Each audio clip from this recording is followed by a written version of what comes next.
Assalamualaikum warahmatullahi wabarakatuh. Perkenalkan, kami dari kelompok 9 akan membahas materi mengenai audit atas saldo kas. Sebelumnya, kami akan memperkenalkan anggota kelompok dari kelompok 9, yaitu 1. Ada Sultan Muhammad Arsyad. Yang kedua ada saya sendiri, yaitu Khairani Ulfa, dan teman saya Anggi Desianti S. Materi pertama yaitu kita akan membahas mengenai hubungan antara uang tunai di bank dan siklus transaksi. Dalam audit kas, auditor harus membedakan antara memverifikasi rekonsiliasi saldo klien pada laporan bank dengan saldo di buku besar, dan memverifikasi apakah kas yang tercatat di buku besar benar mencerminkan semua transaksi kas yang terjadi selama tahun berjalan. Relatif mudah untuk memverifikasi rekonsiliasi saldo klien di rekening bank di buku besar. Tetapi, bagian penting dari total audit perusahaan melibatkan verifikasi apakah transaksi tunai dicatat dengan benar. Setiap kesalahan penyajian berikut pada akhirnya mengakibatkan pembayaran yang tidak tepat atau kegagalan untuk menerima uang tunai. Tetapi biasanya tidak ada yang akan ditemukan sebagai bagian dari audit rekonsiliasi bank. Berikut contoh kesalahan penyajian. Pertama yaitu kegagalan untuk menagih pelanggan. Yang kedua, penggelapan uang tunai dengan mencegat penerimaan kas dari pelanggan sebelum dicatat dengan akun yang dianggap sebagai hutang macet. Yang ketiga, pembayaran duplikat dari faktor vendor dan kesalahan penyajian lainnya. Jika salah saji ini ingin diungkap dalam audit, penemuannya harus terjadi melalui pengujian pengendalian dan pengujian substantif atas transaksi yang telah kita bahas di bab-bab sebelumnya. Dua kesalahan penyajian yang pertama dapat ditemukan sebagai bagian dari audit siklus penjualan dan penagihan, dan kesalahan penyajian berikutnya terdapat dalam audit siklus akuisisi dan pembayaran. Jenis kesalahan penyajian yang sepenuhnya berbeda biasanya ditemukan sebagai bagian dari pengujian rekonsiliasi bank. Hal ini termasuk ke dalam tidak memasukkan cek yang belum masuk ke bank dalam daftar cek beredar meskipun sudah dicatat di jurnal pengeluaran kas. Yang kedua, kas diterima oleh klien setelah tanggal neraca tetapi dicatat sebagai penerimaan kas pada tahun berjalan. Yang ketiga, setoran dicatat sebagai penerimaan kas menjelang akhir tahun, disimpan di bank pada bulan yang sama, dan dimasukkan dalam rekonsiliasi bank sebagai setoran dalam perjalanan.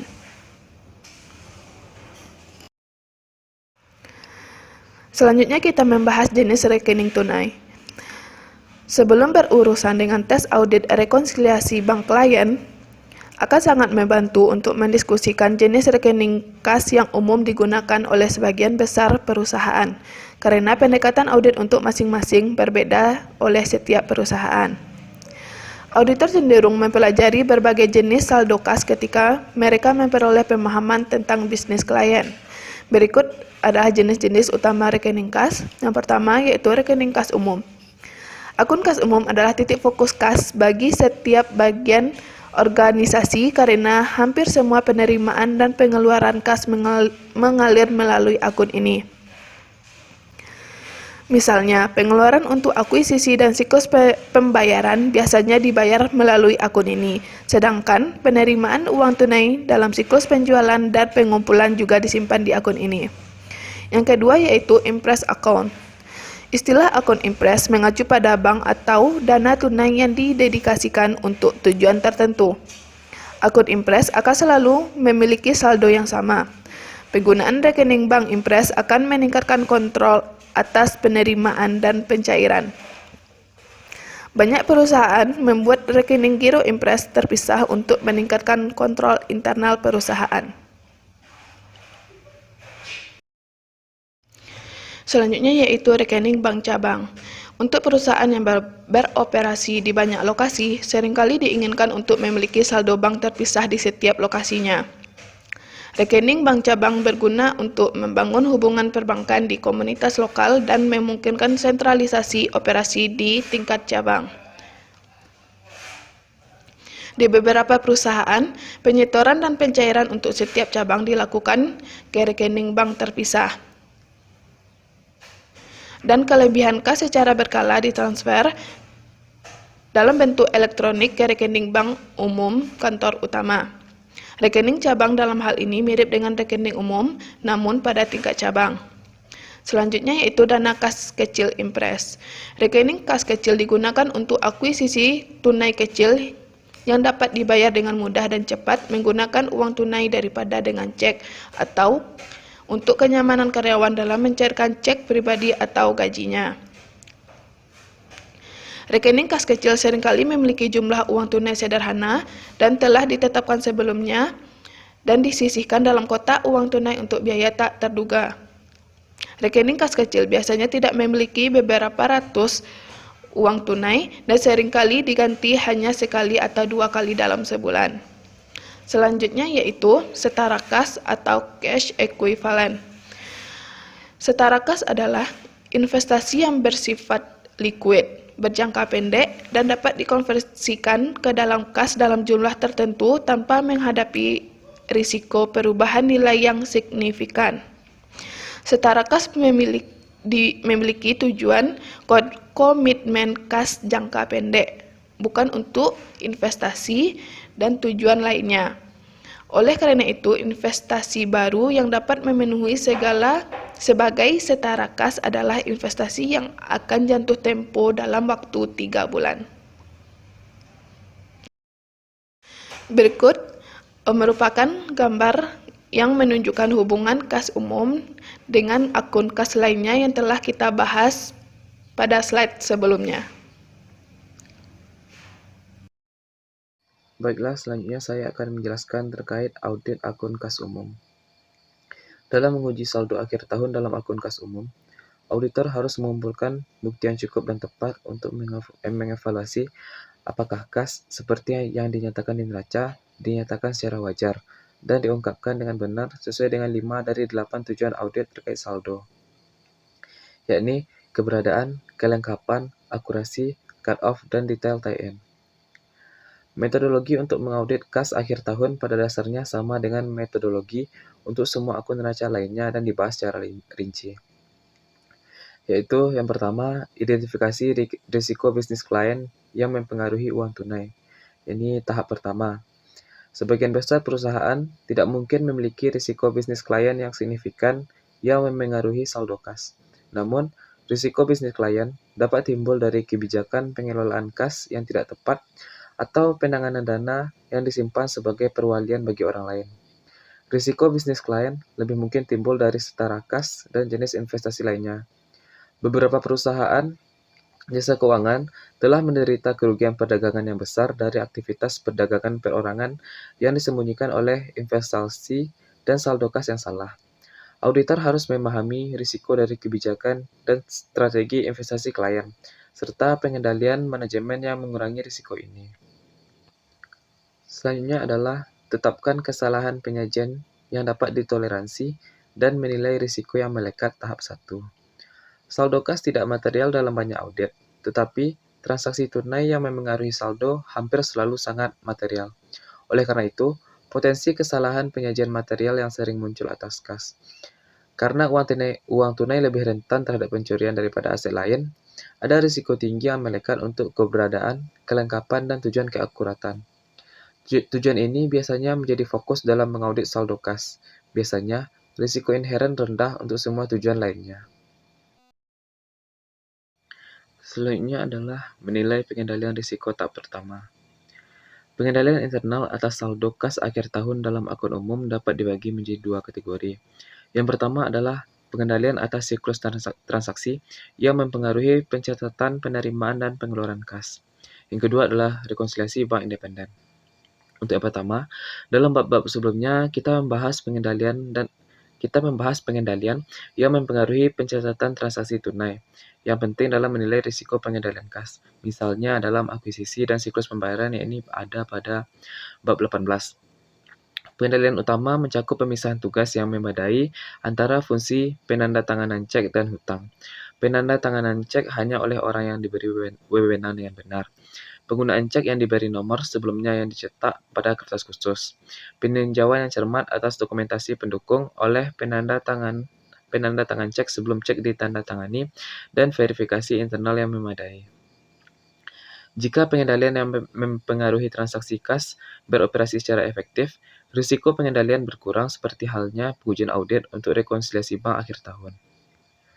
Dan untuk rekonsiliasi bank independen, rekonsiliasi bank bulanan atas rekening bank umum secara tepat waktu oleh seseorang yang independen dari penanganan atau pencatatan penerimaan dan pengeluaran kas merupakan kendali penting atas saldo kas akhir. Jika bisnis menunda persiapan rekonsiliasi bank untuk periode yang lama, nilai pengendalian akan berkurang dan dapat mempengaruhi penilaian auditor atas risiko pengendalian untuk kas. Rekonsiliasi memastikan bahwa catatan akun mencerminkan saldo kas yang sama dengan jumlah kas aktual di bank, setelah mempertimbangkan pos rekonsiliasi. Lebih penting lagi, rekonsiliasi independen memberikan kesempatan untuk verifikasi internal transaksi penerimaan dan pengeluaran kas. Rekonsiliasi bank yang cermat oleh personel klien yang kompeten mencakup tindakan berikut.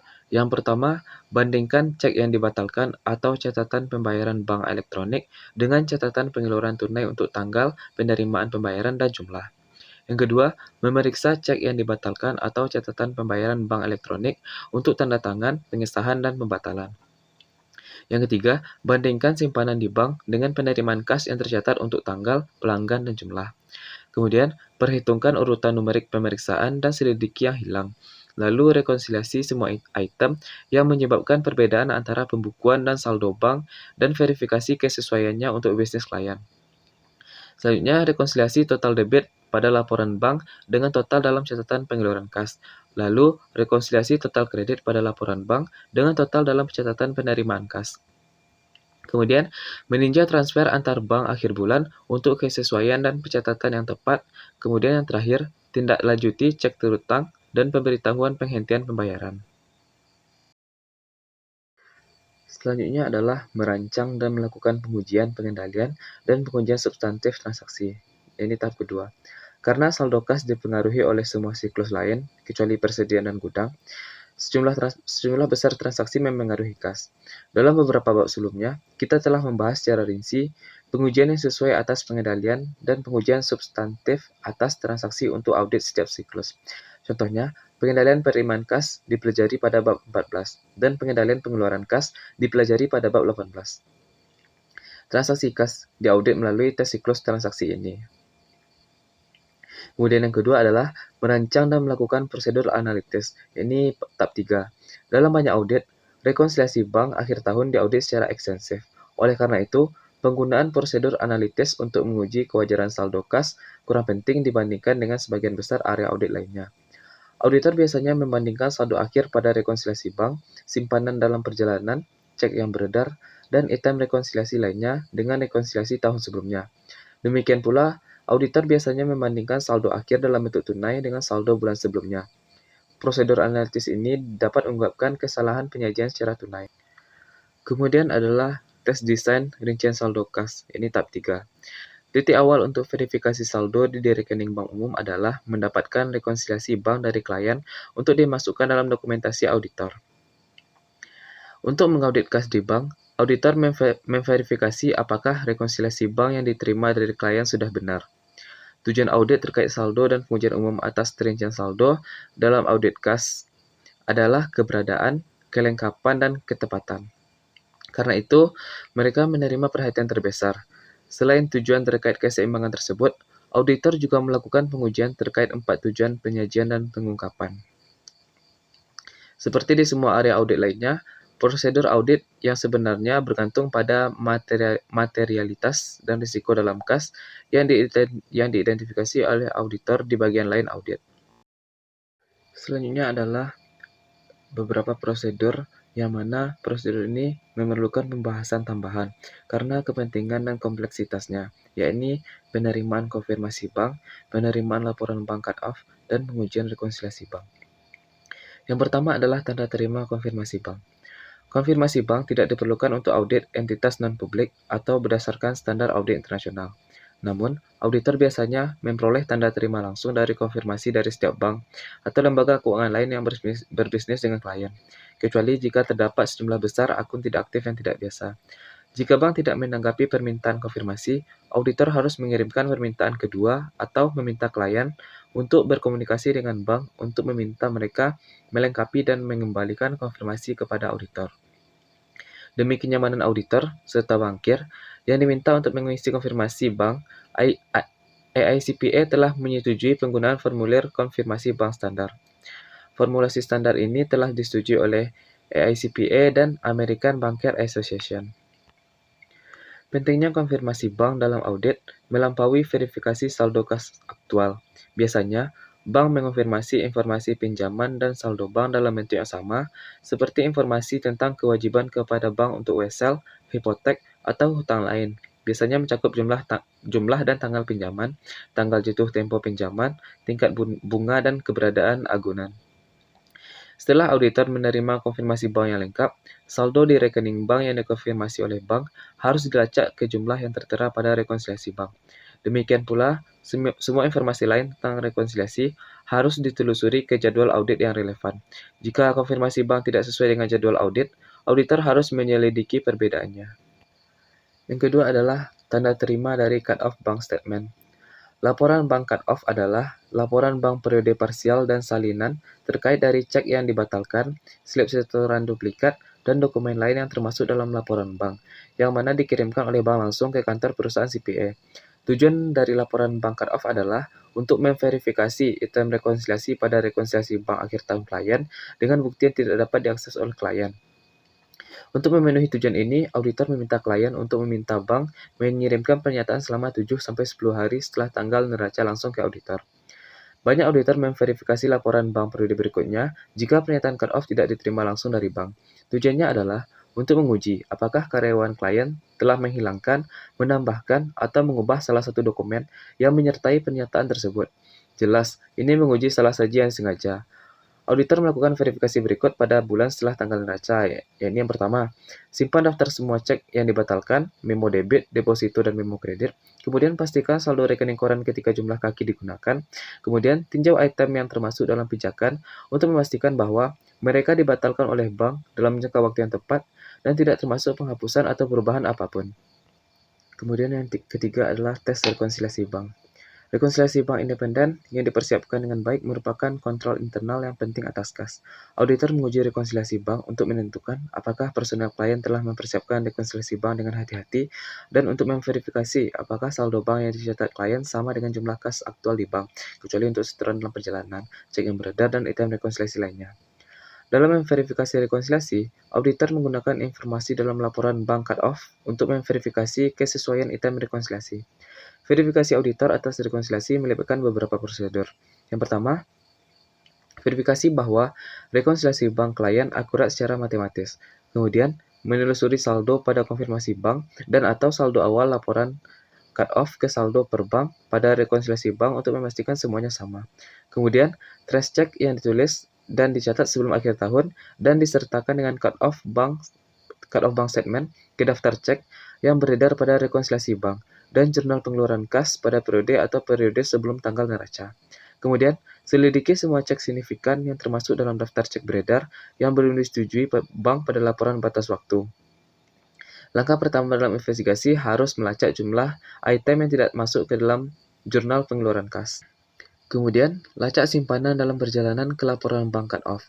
Semua penerimaan kas yang tidak disimpan di bank pada akhir tahun harus dilacak ke laporan mutasi bank untuk memastikan bahwa mereka disimpan segera setelah awal tahun baru. Kemudian terakhir, memperhitungkan item rekonsiliasi lainnya pada laporan bank dan rekonsiliasi bank. Ini termasuk item seperti biaya layanan bank, kesalahan dan koreksi bank, dan transaksi yang tidak tercatat yang didebet atau dikreditkan langsung ke rekening bank oleh bank. Kita masuk kepada pembahasan berikutnya, yakni prosedur berorientasi kecurangan. Pertimbangan utama dalam audit saldo kas umum adalah kemungkinan penipuan. Auditor harus memperluas prosedur dalam audit kas akhir tahun untuk mencegah kemungkinan kecurangan material ketika terdapat pengendalian internal yang tidak memadai, terutama pemisahan tugas yang tidak tepat antara penanganan kas dan pencatatan transaksi kas di catatan akuntansi dan kurangnya rekonsiliasi bank bulanan yang disiapkan secara independen. Dalam merancang prosedur untuk mengungkapkan kecurangan, auditor harus mempertimbangkan dengan cermat sifat defisiensi dalam pengendalian internal, jenis kecurangan yang mungkin diakibatkan oleh defisiensi, potensi materialitas kecurangan, dan prosedur audit yang paling efektif dalam mengungkapkan kecurangan. Ketika auditor secara khusus menguji kecurangan, mereka harus ingat bahwa prosedur audit selain pengujian rincian saldo kas juga dapat berguna. Prosedur yang dapat mengungkapkan penipuan di bidang penerimaan kas meliputi: yang pertama, konfirmasi piutang. Pengujian dilakukan untuk mendeteksi lapping, review entry buku besar dalam akun kas untuk item yang tidak biasa, perbandingan pesanan pelanggan dengan penjualan, dan penerimaan kas berikutnya, pemeriksaan persetujuan dan dokumentasi pendukung untuk kredit macet dan retur dan tunjangan penjualan. Tes serupa dapat digunakan untuk menguji kemungkinan pencairan uang tunai yang curang. Bahkan dengan prosedur berorientasi penipuan yang cukup rumit, sangat sulit untuk mendeteksi pencurian uang tunai serta pelaporan keuangan penipuan yang melibatkan uang tunai, terutama transaksi dan saldo akun yang dihilangkan. Jika misalnya sebuah perusahaan memiliki rekening kas luar negeri yang ilegal dan melakukan penyetoran ke rekening tersebut dari penjualan yang tidak tercatat, kecil kemungkinan auditor akan mengungkapkan penipuan tersebut. Namun demikian, auditor bertanggung jawab untuk melakukan upaya yang wajar untuk mendeteksi kecurangan ketika mereka memiliki alasan untuk meyakini bahwa kecurangan itu mungkin ada. Prosedur untuk mengungkapkan penelitian berikut ini secara langsung berkaitan dengan saldo kas akhir tahun, yakni tes rekonsiliasi bank yang diperpanjang, bukti kas, dan tes transfer antar bank. Yang pertama adalah pengujian rekonsiliasi bank yang diperpanjang. Jika auditor yakin bahwa rekonsiliasi bank akhir tahun mungkin sengaja disalah sajikan, maka tepat untuk melakukan pengujian yang diperpanjang atas rekonsiliasi bank akhir tahun. Prosedur yang diperpanjang memverifikasi apakah semua transaksi yang termasuk dalam jurnal untuk bulan terakhir tahun ini dimasukkan dengan benar atau dikecualikan dari rekonsiliasi bank, dan memverifikasi apakah semua item dalam rekonsiliasi bank dimasukkan dengan benar. Anggap saja ada kelemahan material pengendalian internal dan akhir tahun klien pada 31 Desember. Maka, auditor dapat melakukan pendekatan umum, yakni pertama, mulailah dengan rekonsiliasi bank untuk bulan November dan bandingkan semua item yang direkonsiliasi dengan cek yang dibatalkan dan dokumen lain dalam laporan bank bulan Desember. Yang kedua, bandingkan semua sisa cek yang dibatalkan dan slip setoran dalam laporan bank bulan Desember dengan jurnal pengeluaran dan penerimaan kas bulan Desember. Ketiga, lacak semua item yang tidak jelas dalam rekonsiliasi bank November dan jurnal pengeluaran dan penerimaan kas bulan Desember ke rekonsiliasi bank 31 Desember untuk memastikan adanya disertakan. Yang keempat, verifikasi bahwa semua item rekonsiliasi dalam laporan rekonsiliasi bank 31 Desember telah dikirim dari item rekonsiliasi bank November dan jurnal bulan Desember yang belum di clearing bank. Baiklah, saya Anggi Desyanti dengan nomor BP 1810532061. Selanjutnya akan membahas mengenai salah satu prosedur untuk mengungkap penipuan yang secara langsung berkaitan dengan saldo kas akhir tahun, yaitu bukti uang tunai. Auditor terkadang menyiapkan bukti kas ketika klien memiliki kelemahan pengendalian internal material dalam bentuk tunai. Auditor menggunakan pembuktian kas untuk menentukan apakah seluruh penerimaan kas yang tercatat telah disetorkan, kemudian seluruh setoran ke bank dicatat dalam pencatatan akuntansi, kemudian seluruh pengeluaran kas dibayarkan oleh bank, dan yang terakhir seluruh jumlah yang dibayarkan oleh bank sudah dicatat. Pembuktian kas meliputi 4 rekonsiliasi berikut. Yang pertama, rekonsiliasi saldo pada laporan bank dengan saldo buku besar pada awal periode pembuktian kas. Yang kedua, rekonsiliasi penerimaan kas yang disetorkan ke bank dengan penerimaan yang tercatat dalam jurnal penerimaan kas pada periode tertentu. Yang ketiga, rekonsiliasi cek yang dibatalkan di clearing bank dengan yang dicatat dalam jurnal pengeluaran kas untuk periode tertentu. Dan yang keempat, rekonsiliasi saldo laporan bank dengan saldo buku besar pada akhir periode pembuktian kas. Bukti kas seperti ini biasanya disebut bukti kas 4 kolom yang berisi 1 kolom untuk masing-masing dari 4 jenis informasi yang tercantum di atas. Bukti uang tunai dapat dilakukan untuk 1 atau lebih bulan sementara, sepanjang tahun atau bulan terakhir dalam setahun. Saat melakukan pembuktian kas, auditor menggabungkan pengujian transaksi substantif dan pengujian rincian saldo. Bukti penerimaan kas adalah tes transaksi yang tercatat, sedangkan rekonsiliasi bank adalah tes saldo kas pada suatu titik waktu. Bukti kas adalah metode yang sangat baik untuk membandingkan penerimaan dan pengeluaran kas yang tercatat dengan rekening bank dan dengan rekonsiliasi bank. Namun, bukti pengeluaran tunai tidak efektif untuk menemukan cek yang ditulis dengan jumlah yang tidak tepat, cek palsu, atau kesalahan penyajian lainnya di mana jumlah dolar yang muncul pada catatan pengeluaran tunai tidak benar. Prosedur selanjutnya yaitu pengujian transfer antar bank.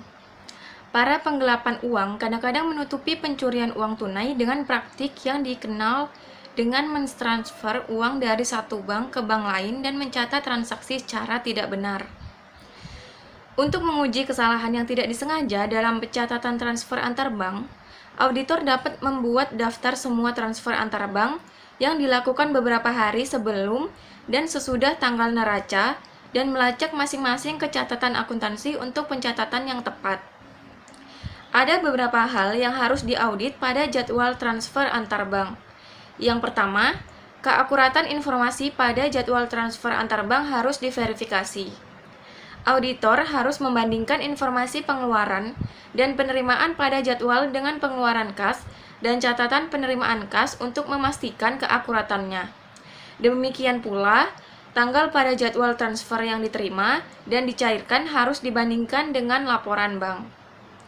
Kemudian yang kedua, transfer antar bank harus dicatat baik di bank penerima maupun bank pengirim. Jika misalnya ada transfer 10.000 dari bank A ke bank B, tetapi hanya pencairannya yang tercatat, ini adalah bukti adanya upaya untuk menyembunyikan pencurian uang. Kemudian yang ketiga, tanggal pencatatan pengeluaran dan penerimaan untuk setiap transfer harus dilakukan di tahun fiskal yang sama. Jika penerimaan kas dicatat pada tahun fiskal saat ini dan pencairannya pada tahun fiskal berikutnya, ini mungkin merupakan upaya untuk menutupi kekurangan uang tunai. Kemudian yang selanjutnya, pengeluaran pada schedule transfer antar bank harus dimasukkan atau dikeluarkan dengan benar dari rekonsiliasi bank akhir tahun sebagai cek beredar. Penurunan jumlah cek yang beredar pada rekonsiliasi bank menunjukkan kemungkinan penggelapan atau kesalahan. Kemudian yang terakhir, schedule transfer antar bank harus dimasukkan atau dikeluarkan dengan benar dari rekonsiliasi bank akhir tahun sebagai setoran dalam perjalanan. Terlalu banyak deposito dalam perjalanan pada rekonsiliasi bank menunjukkan kemungkinan kesalahan. Meskipun pengujian audit transfer antar bank biasanya berorientasi pada kecurangan, tes tersebut sering dilakukan pada audit di mana terdapat banyak transfer bank terlepas dari pengendalian internal. Selanjutnya, audit of the impressed payroll bank account. Tes rekonsiliasi bank penggajian hanya memakan waktu beberapa menit jika ada rekening penggajian impres dan rekonsiliasi independen dari rekening bank, seperti yang dijelaskan untuk rekening umum. Biasanya, satu-satunya item yang direkonsiliasi adalah cek yang beredar. Dalam menguji saldo rekening bank penggajian, auditor harus memperoleh rekonsiliasi bank, konfirmasi bank, dan juga laporan bank cut-off. Prosedur rekonsiliasi dilakukan dengan cara yang sama seperti yang dijelaskan untuk kas umum, kecuali bahwa pengujian cek yang beredar biasanya terbatas pada pengujian kewajaran. Secara alami, prosedur yang diperpanjang diperlukan jika kontrol tidak memadai atau jika rekening bank tidak direkonsiliasi dengan saldo kas impres buku besar umum. Selanjutnya, audit of impres petty cash. Kas kecil adalah akun yang unik. Meskipun jumlahnya seringkali tidak material, banyak auditor memverifikasi kas kecil terutama karena potensi penggelapan dan harapan klien bahwa auditor akan memeriksa akun tersebut bahkan ketika jumlahnya tidak material. Pengendalian internal atas kas kecil. Pengendalian internal yang paling penting untuk kas kecil adalah penggunaan dana impres yang menjadi tanggung jawab satu individu. Selain itu, Dana kas kecil tidak boleh dicampur dengan penerimaan lain, dan dana tersebut harus disimpan terpisah dari semua aktivitas lainnya. Juga harus ada batasan jumlah pengeluaran dari kas kecil, serta jumlah total dana. Jenis pengeluaran yang dapat dilakukan dari transaksi kas kecil harus ditentukan dengan baik oleh kebijakan perusahaan. Jika pencairan dilakukan dari kas kecil, pengendalian internal yang memadai memerlukan persetujuan pejabat yang bertanggung jawab atas formulir kas kecil yang telah diberi nomor sebelumnya. Total kas dan cek aktual dalam reksadana ditambah total bentuk kas kecil yang belum diganti yang mewakili pengeluaran harus sama dengan jumlah total dana kas kecil yang dinyatakan dalam buku besar. Selanjutnya, tes audit untuk kas kecil. Penekanan dalam memverifikasi kas kecil harus pada pengujian kontrol atas transaksi kas kecil daripada saldo akhir dalam akun. Sekalipun jumlah dana kas kecil biasanya kecil, potensi terdapat banyak transaksi tidak patut jika dana tersebut sering diganti. Ketika risiko pengendalian dinilai rendah dan hanya sedikit pembayaran penggantian yang terjadi sepanjang tahun, biasanya auditor tidak menguji kas kecil karena alasan imaterialitas. Ketika auditor menguji kas kecil, dua prosedur yang paling umum digunakan adalah menghitung saldo kas kecil dan melakukan tes rinci dari satu atau dua transaksi penggantian untuk membentuk atau menentukan bahwa mereka didukung dengan benar. Demikianlah penyampaian dari kelompok kami mengenai materi audit atas saldo kas. Terima kasih atas segala perhatian. Semoga apa yang kami sampaikan dapat bermanfaat, dan kami mohon maaf atas segala kekurangan. Kami akhiri, wassalamualaikum warahmatullahi wabarakatuh.